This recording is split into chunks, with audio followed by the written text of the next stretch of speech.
പിടിച്ചു വാങ്ങിച്ചതിന് ശേഷം ശബരിനാഥ് കൗൺസിലർ എടുത്ത് കൊടുത്തു. അദ്ദേഹമാണ് ഇത് എല്ലാവരും കാണിച്ചത്. നിങ്ങൾ തിരിച്ചു വെച്ചപ്പോൾ എന്താ പറഞ്ഞത്? തിരിച്ചു വെച്ചാൽ മിണ്ടരുതെന്ന് പറഞ്ഞു.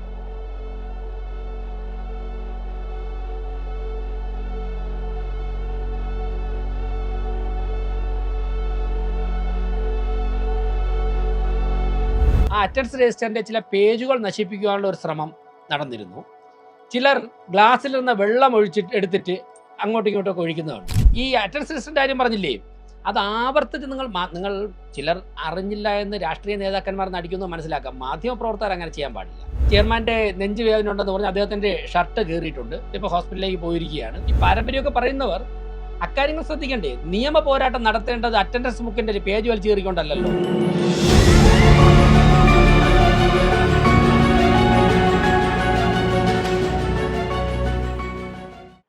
കൗൺസിൽ യോഗത്തിൽ ബഹുമാനപ്പെട്ട തദ്ദേശ സ്വയംഭരണ വകുപ്പ് മന്ത്രി പ്രധാനമന്ത്രി ആവാസ് യോജനയുമായി ബന്ധപ്പെട്ട് കഴിഞ്ഞ ദിവസം നടത്തിയ മാധ്യമങ്ങളിലൊക്കെ തന്നെ വളരെ വലിയ രീതിയിൽ റിപ്പോർട്ട് ചെയ്ത കേരളത്തിലെ പൊതുസമൂഹത്തിന് വളരെ സന്തോഷകരമായ ഒരു വാർത്ത, അതിനെ ബഹുമാനപ്പെട്ട തദ്ദേശ മന്ത്രി അഭിനന്ദിച്ചുകൊണ്ടാണ് ഈ കൗൺസിൽ യോഗം ആരംഭിച്ചത്.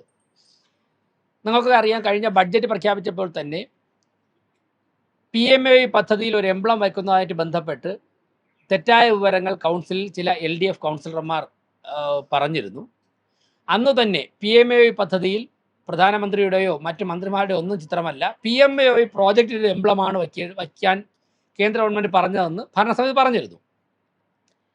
അന്ന് വ്യത്യസ്തമായ നിലപാടുകളായിരുന്നു LDFിൻ്റെയും അതോടൊപ്പം തന്നെ ചില UDF കൗൺസിലർമാർ സ്വീകരിച്ചത്. എന്നാൽ ബഹുമാനപ്പെട്ട തദ്ദേശ മന്ത്രി ശ്രീ KM ഷാജി കഴിഞ്ഞ ദിവസം മാധ്യമങ്ങളോട് ആ എംബ്ലം തന്നെ അദ്ദേഹം ഉയർത്തി കാട്ടിക്കൊണ്ട് ഇത് ചെയ്യുന്നതിൽ തെറ്റില്ല, ഇതിൽ പ്രധാനമന്ത്രിയുടെയോ മന്ത്രിമാരുടെയോ ഒന്നും ചിത്രമില്ല എന്ന് പറഞ്ഞു. ആ വസ്തുത തിരുവനന്തപുരം കോർപ്പറേഷൻ ഭരണസമിതി സ്വീകരിച്ച നിലപാട് ശരിയാണ്, യഥാർത്ഥ വസ്തുത പൊതുസമൂഹത്തിന് മുൻപാകെ വെളിപ്പെടുത്തി അദ്ദേഹത്തെ അഭിനന്ദിച്ചുകൊണ്ടാണ് ഈ കൗൺസിൽ യോഗം ആരംഭിച്ചത്. അതിനുശേഷം നിരവധി അജണ്ടകൾ ഉണ്ടായിരുന്നു. ഇവിടെ ജോലി ചെയ്യുന്ന ജീവനക്കാരുടെ മക്കളുടെയൊക്കെ തന്നെ വിവാഹം, ആ വിവാഹം നടക്കുമ്പോഴേക്കും അവർക്ക് ലോണായിട്ട് കോർപ്പറേഷനിൽ നിന്നും പണം കൊടുക്കാം, അവർ തിരിച്ചടയ്ക്കും, പലിശ കുറവാണത്. അപ്പോൾ അങ്ങനെയുള്ള നിരവധി കാര്യങ്ങളുണ്ടായിരുന്നു. അതോടൊപ്പം തന്നെ ക്ഷേമ പെൻഷൻ, ഇങ്ങനെ നിരവധി കാര്യങ്ങൾ, റോഡ് പണിയുക, ഇതൊക്കെ ഉണ്ടായിരുന്നു. ഈ വിഷയങ്ങൾ നമുക്ക് ചർച്ച ചെയ്യണം, വ്യത്യാസം വരുത്തേണ്ട കാര്യങ്ങൾ വ്യത്യാസം വരുത്തണം എന്ന് ആവശ്യപ്പെട്ടിരുന്നു. അവർ ആ സമയത്തൊക്കെ തന്നെ മുദ്രാവാക്യം വിളിച്ചതിനെ തടസ്സപ്പെടുത്താൻ വേണ്ടി പറഞ്ഞിരുന്നു. പലതവണ പറഞ്ഞു, ഒടുവിൽ 3 തവണ വീണ്ടും നമുക്ക് ഇക്കാര്യങ്ങളുമായി മുന്നോട്ട് പോകണമെന്ന് പറഞ്ഞു, ചർച്ചയുമായി മുന്നോട്ട് പോകണം, അതിനുശേഷം ഏത് വിഷയം വേണമെങ്കിലും ചർച്ച ചെയ്യാം എന്ന നിലപാടാണ് ഭരണസമിതി സ്വീകരിച്ചത്. പക്ഷേ ദൗർഭാഗ്യമെന്ന് പറയട്ടെ, അത്തരത്തിലൊരു കൗൺസിൽ യോഗം മുഴുവനായി ബഹളമയമായിട്ട് കൗൺസിൽ നടത്തിക്കൊണ്ടുപോകാനുള്ള ബുദ്ധിമുട്ടുള്ളപ്പോഴാണ് അജണ്ടകൾ പാസ്സാക്കി കൗൺസിൽ യോഗം പിരിയേണ്ട ഒരു സാഹചര്യം ഉണ്ടായത്. അതിനുശേഷം സാധാരണ നമുക്കറിയാം, ഇങ്ങനെയൊക്കെയുള്ള സാഹചര്യങ്ങൾ വിവിധ രാഷ്ട്രീയ പാർട്ടിയെ പ്രതിനിധീകരിച്ച് വരുന്ന കൗൺസിലർമാരൊക്കെ തന്നെ ചില മുദ്രാവാക്യങ്ങൾ വിളിക്കാറുണ്ട്, കൗൺസിൽ ഹാളിലോട്ട് പോകാറൊക്കെ ഉണ്ട്. പക്ഷേ ദൗർഭാഗ്യകരമായ കാര്യങ്ങൾ നടന്നിട്ടുണ്ട്, അങ്ങനെ സംഭവിക്കാൻ പാടില്ലായിരുന്നു. അതായത് ഞാൻ റൂമിൽ വന്നതിന് ശേഷമുള്ള മാധ്യമങ്ങളിൽ വന്ന വാർത്തയുടെ അടിസ്ഥാനത്തിൽ, ചിത്രങ്ങളുടെ അടിസ്ഥാനത്തിലാണ് ചില കാര്യങ്ങൾ മനസ്സിലാക്കിയത്. പിന്നെ നമ്മുടെ പാർലമെൻറ്റ് പാർട്ടി ലീഡർ എത്തിയിട്ടുണ്ട്, അദ്ദേഹത്തോടും അതോടെ തന്നെ കൗൺസിൽ ഉണ്ടായിരുന്ന ആൾക്കാരോടും സംസാരിക്കുകയും ചെയ്തു. ഓരോ മാധ്യമങ്ങളിലും ഓരോ തരത്തിലാണ് വാർത്ത വരുന്നത്, വിഷ്വൽസ് വരുന്നത്. എന്തായാലും ഞാൻ മനസ്സിലാക്കിയ അനുസരിച്ച് ഇപ്പോൾ നമുക്ക് കൗൺസിൽ യോഗത്തിൽ പങ്കെടുക്കുന്നവർക്ക് അറ്റൻഡൻസ് രജിസ്റ്റർ നമ്മുടെ മുമ്പിലെത്തിക്കും. സാധാരണ കൗൺസിൽ യോഗം അവസാനിക്കുന്നതിന് മുമ്പ്, പെട്ടെന്നൊക്കെ അവസാനിക്കുന്നതിന് മുമ്പ് ഒപ്പിട്ട് തീർന്നില്ലെങ്കിൽ കുറച്ച് സമയം കൂടി അവരുടെ ഒപ്പിടാൻ കൊടുക്കാറുണ്ട്. അല്ലെങ്കിൽ മേയർ സെക്ഷനിൽ അറ്റൻഡൻസ് രജിസ്റ്റർ ഉണ്ടാവും, അവിടെ വന്ന് അന്ന് യോഗത്തിൽ പങ്കെടുത്ത എല്ലാവർക്കും ഒപ്പിടാം. ഞങ്ങൾ അതിലൊന്നും സ്ട്രിക്റ്റ് ആയിട്ട് ഒപ്പിടാൻ പാടില്ല, അങ്ങനെയുള്ള നിലപാടൊന്നും എടുക്കാൻ പാടില്ല, എടുത്തിട്ടുമില്ല. അപ്പോൾ ഞാൻ അവിടെ ഒരിക്കലും ഒരു കൗൺസിലിനകത്തിൽ നടക്കാൻ പാടില്ലാത്തൊരു കാര്യം അവിടെ കണ്ടത്, അറ്റൻഡൻസ് രജിസ്റ്റർ ഒരു കൗൺസിൽ അംഗത്തിന് ഒപ്പിടാൻ കൊടുത്താൽ അദ്ദേഹം ഒപ്പിട്ടിട്ട് അത് കൊടുത്ത ഉദ്യോഗസ്ഥൻ്റെ കയ്യിൽ അല്ലെങ്കിൽ ജീവനക്കാരുടെ കയ്യിൽ തിരിച്ചേൽപ്പിക്കണം, അല്ലെങ്കിൽ അടുത്ത കൗൺസിലർക്ക് ഒപ്പിട്ട് ഞാൻ പാസ് ചെയ്യണം. ഇപ്പോൾ അവിടെ ഒരു വലിയൊരു പ്രദർശനം നടന്നു. ഈ അറ്റൻഡൻസ് രജിസ്റ്റർ ഒരിക്കലും രഹസ്യ വസ്തുവല്ല. ഇന്നലെ ഇപ്പോൾ എന്നെ കണ്ട എല്ലാ മാധ്യമപ്രവർത്തകരോടും ഞാൻ പറഞ്ഞു, നിങ്ങൾക്ക് ആർക്ക് വേണമെങ്കിലും പരിശോധിക്കാം, നിങ്ങളൊരു അപേക്ഷ കൊടുത്തു കഴിഞ്ഞാൽ എൻ്റെ സർട്ടിഫിക്കറ്റ് കോപ്പി കിട്ടും. അതിനിടയിൽ ഞാൻ മനസ്സിലാക്കിയത്, ആ അറ്റൻഡൻസ് രജിസ്റ്ററിൻ്റെ ചില പേജുകൾ നശിപ്പിക്കാനുള്ള ഒരു ശ്രമം നടന്നിരുന്നു. ചിലർ ഗ്ലാസ്സിൽ നിന്ന് വെള്ളം എടുത്തിട്ട് അങ്ങോട്ടും ഇങ്ങോട്ടൊക്കെ ഒഴിക്കുന്നത് കണ്ടു. അപ്പോൾ ഇതിൽ ഓരോരുത്തരും ഒപ്പിടുന്ന ഓരോ ടൈപ്പ് പെന്നും കൊണ്ടാണ്. അതിൽ വെള്ളം വീണ് കഴിഞ്ഞാൽ ഇത് നാളെ എന്തെങ്കിലും ആവശ്യം വന്നു കഴിഞ്ഞാൽ ബഹുമാനപ്പെട്ട കോടതി മുമ്പാകെ ഹാജരാക്കേണ്ട രേഖയാണ്. ഇതൊരു ആധികാരികമായ ഒരു രേഖയാണിത്. അപ്പോൾ അത് എൻ്റെ കയ്യിൽ ഒപ്പിടാൻ ലഭിച്ചു കഴിഞ്ഞാൽ ഞാൻ ഒപ്പിടുക, ഒന്നുകിൽ ഉദ്യോഗസ്ഥരെ തിരിച്ചു കൊടുക്കുക, അല്ലെങ്കിൽ അടുത്ത ഒപ്പിടാൻ ആളിനെ കൊടുക്കുക. അതാണല്ലോ ജനാധിപത്യത്തിൽ മര്യാദ. അല്ലാതെ ആ അറ്റൻഡൻസിനെ കൊടുക്കില്ല, മറ്റാർക്കും ഒപ്പിടാൻ കൊടുക്കില്ല എന്ന് വച്ചിരിക്കുകയും അതിന് ഡാമേജ് വരുത്തുന്ന രീതിയിലുള്ള നിലപാട് സ്വീകരിക്കുന്നത് അത് ഒരിക്കലും തന്നെ പ്രോത്സാഹിപ്പിക്കാൻ സാധിക്കില്ല. അപ്പോൾ അങ്ങനെയുള്ള ചില ദൗർഭാഗ്യകരമായ കാര്യങ്ങളുണ്ടായി. ആ സമയം എഡ്യൂക്കേഷൻ സ്റ്റാൻഡിംഗ് കമ്മിറ്റി ചെയർമാൻ ഇത് കണ്ട് രജിസ്റ്റർ നശിക്കരുത് എന്നുള്ള ഉദ്ദേശത്തോടുകൂടി അദ്ദേഹം ആ രജിസ്റ്റർ ചോദിക്കുന്ന സാഹചര്യം ഉണ്ടായി. അപ്പോഴാണ് പരസ്പരം ഒരു കയ്യേറ്റം ചെയ്യുന്ന നിലപാടൊക്കെ സ്വീകരിച്ചത്. എന്തായാലും എഡ്യൂക്കേഷൻ സ്റ്റാൻഡിംഗ് കമ്മിറ്റി ചെയർമാൻ അതിനുമായിട്ട് നേരിട്ട് സംസാരിച്ചു. മറ്റുള്ള ആൾക്കാരുമായിട്ട് സംസാരിക്കാൻ പറ്റിയില്ല. ചെയർമാൻ്റെ നെഞ്ച് വേദന ഉണ്ടെന്ന് പറഞ്ഞ് അദ്ദേഹത്തിൻ്റെ ഷർട്ട് കീറിയിട്ടുണ്ട്, ഇപ്പോൾ ഹോസ്പിറ്റലിലേക്ക് പോയിരിക്കുകയാണ്. അപ്പോൾ അദ്ദേഹത്തോട് ചോദിച്ചപ്പോൾ പറഞ്ഞത് അറ്റൻഡൻസ് രജിസ്റ്റർ നശിപ്പിക്കുവാൻ വേണ്ടി ചില പേജുകൾ കീറിയെടുക്കുവാനും അതിൽ വെള്ളം ഒഴിക്കുവാനും നടത്തിയ ശ്രമത്തിനിടെ അറ്റൻഡൻസ് രജിസ്റ്റർ തിരിച്ചു ചോദിച്ചു. അത് വാങ്ങിച്ചപ്പോഴാണ് അദ്ദേഹത്തിൻ്റെ ഷർട്ട് കീറിയത്, അദ്ദേഹത്തിന് മർദ്ദനമേറ്റതെന്നാണ് പറഞ്ഞത്. ഒരിക്കലും അറ്റൻഡൻസ് രജിസ്റ്റർ നശിപ്പിക്കുവാനുള്ള ശ്രമം ആര് നടത്തിയാലും അതിനൊരിക്കലും അംഗീകരിക്കാൻ സാധിക്കില്ല. അത് പറഞ്ഞിട്ടുണ്ട്, അത് വിഷ്വൽസിൽ വന്നുകൊണ്ടിരിക്കുകയാണ്. ഞാനത് മുഴുവൻ മനസ്സിലാക്കിയതിന് ശേഷം പറയാം. ഞാൻ പറയാം. അല്ല, അതായത് ജനപ്രതിനിധികൾ തമ്മിൽ അത്തരത്തിലുള്ള കാര്യങ്ങൾ സംഭവിക്കാൻ പാടില്ല. കൗൺസിലിനകത്ത് അങ്ങനെയുള്ള കാര്യങ്ങൾ സംഭവിച്ചിട്ടുണ്ടെങ്കിൽ ദൗർഭാഗ്യകരമാണ്. ഞാൻ മേയർ എന്നുള്ളതിലേക്ക് പറയുന്നത് ദൗർഭാഗ്യകരമാണ്. അങ്ങനെയുള്ള കാര്യങ്ങളുണ്ടെങ്കിൽ പരിശോധിക്കും. അത് അല്ല, അതിൽ ഞാൻ ഡൽഹിയിൽ വെച്ച് അന്ന് പറഞ്ഞ നിലപാട് തന്നെയാണ്. അക്കാര്യത്തിൽ അദ്ദേഹത്തെ കസ്റ്റഡിയിൽ എടുത്തതിൻ്റെ പിറ്റേ ദിവസം രാവിലെ ഡൽഹിയിൽ വെച്ച് എന്ത് നിലപാടാണോ പറഞ്ഞത് ആ നിലപാടിൽ തന്നെയാണ് മേയർ എന്നുള്ള നിലയ്ക്ക് ഇപ്പോഴും നിൽക്കുന്നത്. മറ്റൊന്ന്, ശ്രീ രാജീവ് ചന്ദ്രശേഖരൻ, കരമന ജയൻ ഉൾപ്പെടെയുള്ള നേതാക്കന്മാർ പാർട്ടിയുടെ നിലപാട് പറഞ്ഞു കഴിഞ്ഞു. നിലപാട് ഓരോ ദിവസം മാറേണ്ട ആവശ്യമില്ല. അത് നമുക്ക് ഇന്ന് ചർച്ച ചെയ്ത് തീർന്നില്ലെന്നുണ്ടെങ്കിൽ അടുത്ത ദിവസത്തേക്ക് വയ്ക്കും. ഒരാഴ്ച മുമ്പ് അജണ്ട കൊടുത്തിട്ടുണ്ടല്ലോ, അജണ്ട വളരെ നേരത്തെ കൊടുത്തല്ലോ. അപ്പോൾ അജണ്ട ഏത് അജണ്ടയാണ് ചർച്ച ചെയ്യേണ്ടത്? കുറച്ച് കോംപ്ലിക്കേറ്റഡ് ആയിട്ടുള്ള അജണ്ട ഞാൻ തന്നെ നമ്പർ പറഞ്ഞില്ലേ മാറ്റി വെച്ചത്. ഇനി ഏതെങ്കിലും അജണ്ട, ഞങ്ങൾ എല്ലാ കൗൺസിലും ഏതെങ്കിലും അജണ്ട ചർച്ച ചെയ്യണമെങ്കിൽ നമ്മൾ അടുത്ത ദിവസത്തേക്ക് വയ്ക്കും. അജണ്ട ചർച്ച ചെയ്യാൻ വേണ്ടി അജണ്ടയുടെ എണ്ണം കൂടുതലുണ്ടെന്ന് പറഞ്ഞിട്ട് മുദ്രാവാക്യം വിളിച്ച് ബഹളമയമൊക്കെയാണ് ചെയ്യേണ്ടത്. അങ്ങനെയല്ലല്ലോ. അല്ല, ഞാൻ തുടക്കത്തിൽ പറഞ്ഞു, അത് രഹസ്യമല്ലല്ലോ. 101 കൗൺസിലർമാർക്കും കൗൺസിലർ എന്നുള്ളതിലേക്ക് സംരക്ഷണം കൊടുത്തുവാൻ വേണ്ടിയുള്ള സാഹചര്യം സ്വീകരിക്കും, നടപടികൾ സ്വീകരിക്കും. അത് രഹസ്യമല്ല, പരസ്യമായിട്ട് പറയുക തന്നെയാണ്.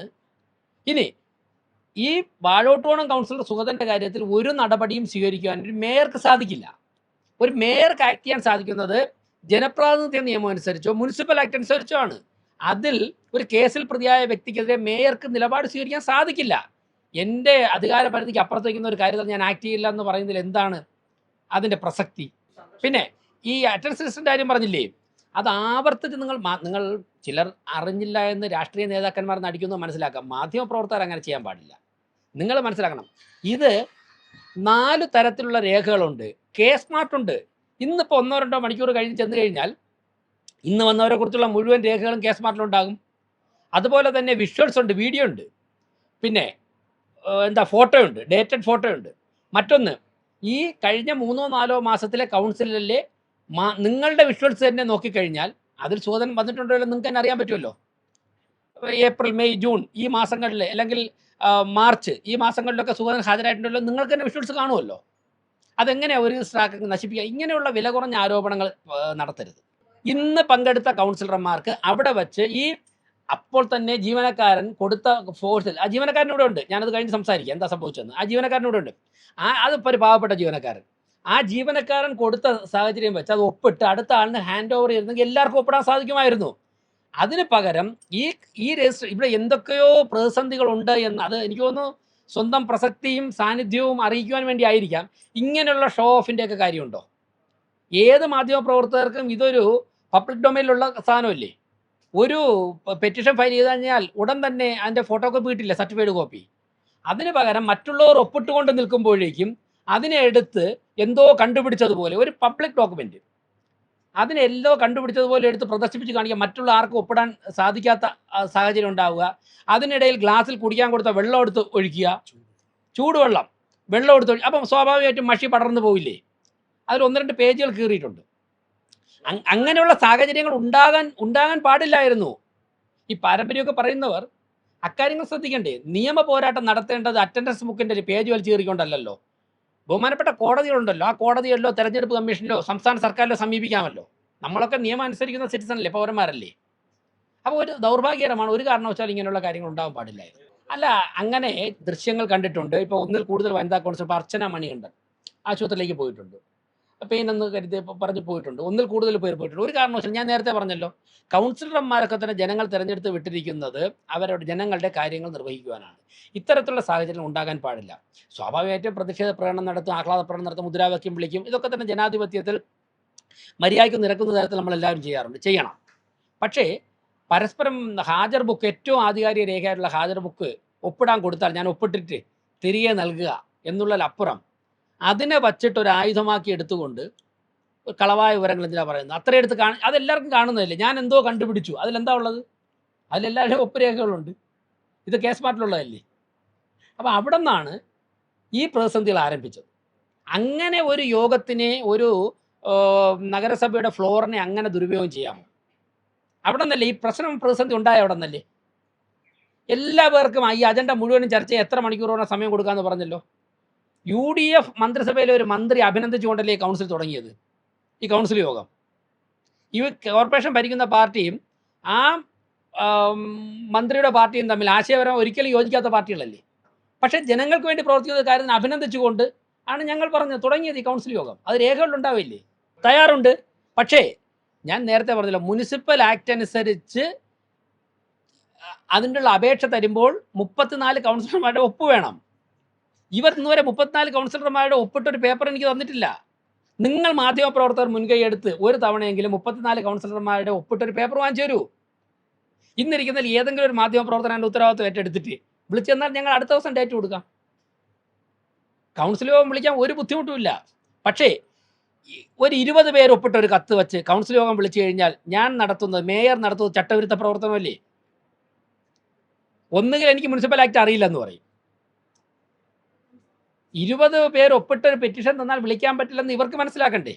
എന്നിട്ട് എന്താ നിങ്ങളെ മാധ്യമപ്രവർത്തകരൊക്കെ തെറ്റിദ്ധരിപ്പിക്കുക, ഞങ്ങൾ കൊടുത്തിട്ട് വിളിച്ചില്ല എന്ന്. ഞാൻ ഇനി പറയാം, ആദ്യം കൊണ്ടുവന്ന കത്തിൽ ഒറ്റ ഒപ്പേ ഉള്ളൂ. മുനിസിപ്പൽ ആക്ട് വല്ലപ്പോഴെങ്കിലും വായിക്കണ്ടേ?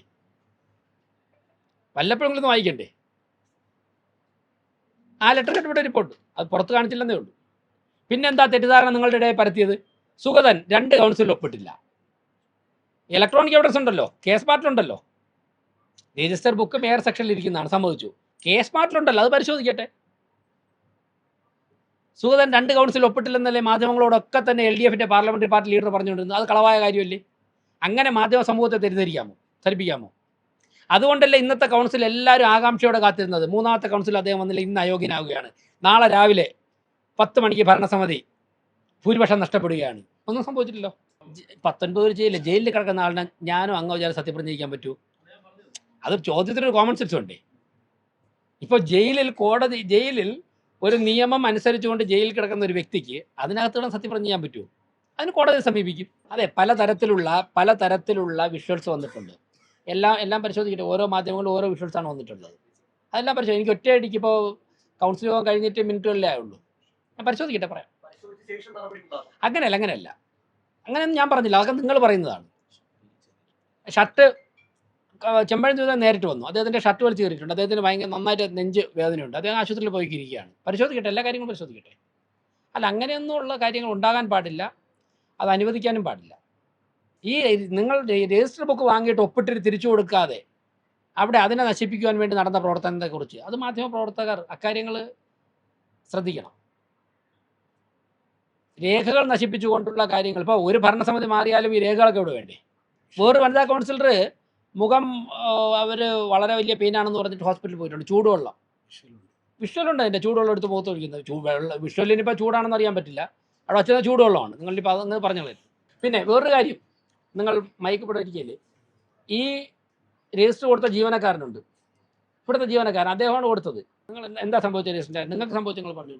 ഞാൻ ഒപ്പിടാൻ വേണ്ടി കൊടുത്തുന്ന സമയത്ത് ഷിബ പാർട്ടിക്ക് എന്ന കൗൺസിൽ എൻ്റെ നിർബന്ധമായിട്ട് പിടിച്ചു വാങ്ങിച്ചതിന് ശേഷം ശബരിനാഥ് കൗൺസിലർ എടുത്ത് കൊടുത്തു. അദ്ദേഹമാണ് ഇത് എല്ലാവരും കാണിച്ചത്. നിങ്ങൾ തിരിച്ചു വെച്ചപ്പോൾ എന്താ പറഞ്ഞത്? തിരിച്ചു വെച്ചാൽ മിണ്ടരെന്ന് പറഞ്ഞു. ഇല്ല, ഒരു മിനിറ്റ്. നിങ്ങൾ തിരിച്ചു വെച്ചപ്പോൾ എന്താ പറഞ്ഞത്? മിണ്ടരെന്ന് പറഞ്ഞു. ആര്? ശബരിനാഥ് കൗൺസിലർ പറഞ്ഞ് മിണ്ടായിരിക്കും അവിടെ എന്ന് പറഞ്ഞു.